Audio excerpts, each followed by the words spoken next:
The wind cut sharply through the empty street as Daniel pulled his jacket tighter around his shoulders. It was late, much later than he had planned to be out, but his part-time shift at the grocery store had ended late. His worn-out sneakers slapped against the damp sidewalk, each step echoing in the hollow quiet of the night. The last bus of the evening was due in 20 minutes, and he couldn't afford a taxi, not on his paycheck. As he neared the bus stop, he saw her. A woman stood alone under the flickering street lamp, hugging herself against the bitter cold. Her thin blouse clung to her frame, completely unfit for the biting chill. She didn't look like someone waiting for a bus. Her shoes were sleek heels, the kind you didn't see on the side of town often. Her hair, once neatly styled, had loosened, strands falling across her face. Something about her seemed fragile, like a portrait out of place in a rough sketch. Daniel hesitated for a moment, then sighed. He knew what it felt like to shiver and have nothing warm to hold onto. Without another thought,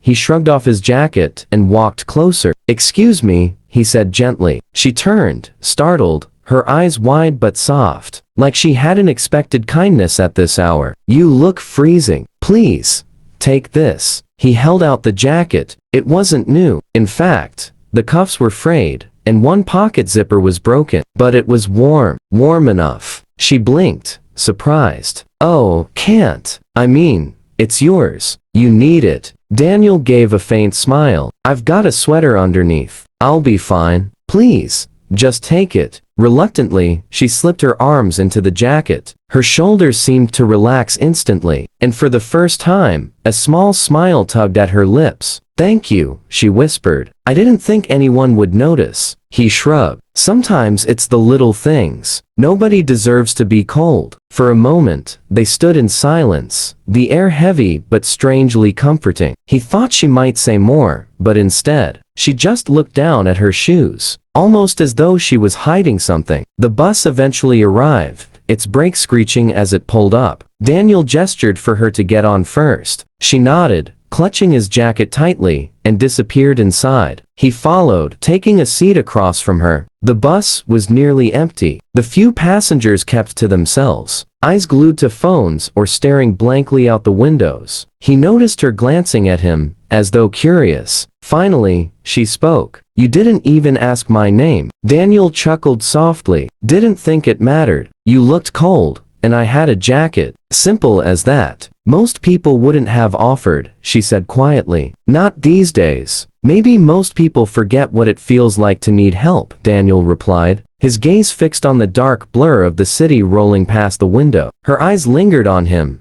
studying the lines of his tired face. There was something about him, something different. He didn't look like he had much, and yet, he had given away the only jacket he owned on a freezing night. That kind of generosity couldn't be faked. They didn't exchange more words before she pressed the button for her stop. As she stood, she slipped something into the jacket pocket without him noticing. She turned back once, her voice soft. "Thank you again. You have no idea what this means." And then she was gone, vanishing into the city's shadows. When Daniel got home later that night, peeling off his damp sweater, he remembered the jacket. He almost laughed at himself. He had no way to reach her, no way to get it back. But when he reached into his jeans to pull out his bus pass, his fingers brushed against something else. A folded note. He opened it slowly. Inside was a crisp business card. "Clara Whitmore, CEO.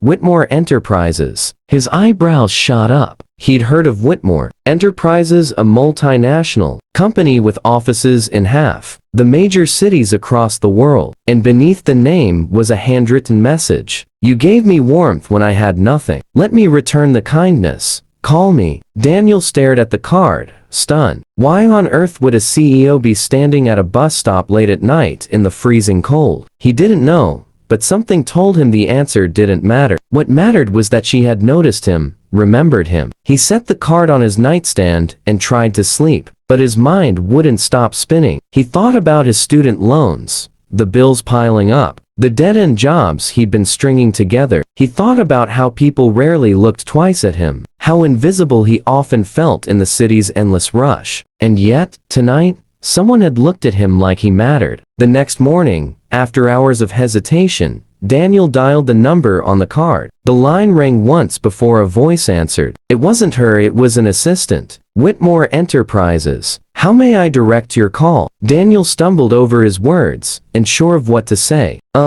Clara. Miss Whitmore gave me her card. She asked me to call. There was a pause, then a polite tone. One moment. And then her voice came through, warm and steady. Daniel, I hoped you'd call. You remember my name? He asked, bewildered. I asked the bus driver after you got off, she admitted, a soft laugh escaping. You don't forget someone who gives you the only jacket he has on a freezing night. He didn't know how to respond, so she continued. I want to meet my office tomorrow at 10. Will you come? Daniel hesitated. He wasn't used to polished offices and skyscrapers. He was used to scraping by, but something in her voice reassured him. I'll be there, he said finally. The next day, Daniel found himself standing in the gleaming lobby of Whitmore Enterprises. Everything around him felt too polished, too expensive. He felt out of place in his worn shirt and faded jeans. But when the receptionist smiled and guided him upstairs,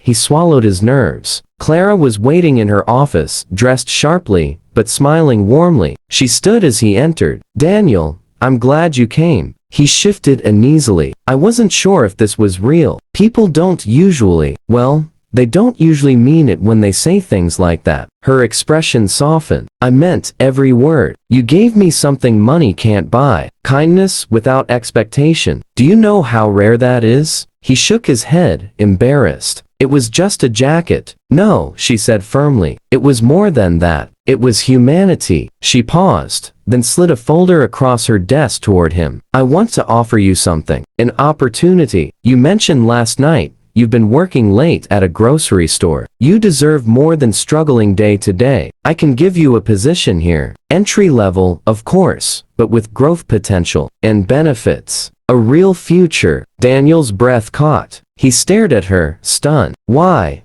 Why me? Because you didn't see a CEO last night, she replied quietly. You just saw a person. And that's exactly the kind of person I want in my company. Tears burned at the corners of his eyes, though he blinked them away. Nobody had ever believed in him like this. Nobody had ever offered him more than pity. He nodded slowly. I don't know what to say. Say yes, she smiled. And he did. Weeks turned into months, and Daniel began to flourish in his new role. The office was intimidating at first, but Clara checked in often, always reminding him why he was there. His colleagues soon respected him, not for his background, but for his dedication, his honesty, and the quiet strength that came from years of surviving hardship. But the biggest transformation was within Daniel himself. For the first time in years, he no longer felt invisible. He mattered. His kindness had changed his life. One evening, months after that freezing night at the bus stop, Clara invited him to a company event. As she introduced him to a crowd of executives, she spoke with conviction. This is Daniel. He reminded me of something I'll never forget. That success means nothing if we lose our humanity. The applause that followed wasn't just for Clara's words, it was for him. Daniel stood tall, no longer the tired young man shivering at a bus stop, but someone who had found his place. And in that moment, he realized something powerful. Sometimes the smallest acts, the ones done with no thought of reward, can change everything. A jacket, a smile, a moment of kindness. It wasn't just about what he gave her that night. It was about what she gave him in return. A future, and the reminder that humanity still had a place in the world. And from then on, Daniel never forgot. Kindness is never wasted.